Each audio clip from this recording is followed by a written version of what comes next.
Okay, my friends, today we are talking about the brick on your house and whether you should paint it or not. So you're growing tired of the facade on your home, or maybe you're trying to get it ready for sale, so you're trying to boost the curb appeal. Maybe you've painted the inside of your house and you're thinking, should I paint the outside brick? Should I paint the exterior? Let me tell you something.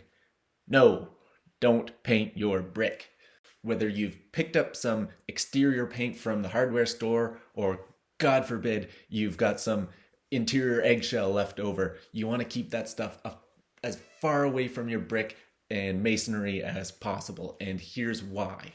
Brick is really porous and it needs to breathe to rid your walls of any moisture that gets in behind them from something like a leaky window or maybe a leaky pipe, for example. So when paint is applied to the surface of that brick, you're turning something porous and breathable into something that is not. And then you're severely limiting the brick's ability to allow moisture to evaporate. Think of it this way. You go for a run and you're wearing a t-shirt, and as you run, you start to sweat, and sweat makes its way onto your shirt.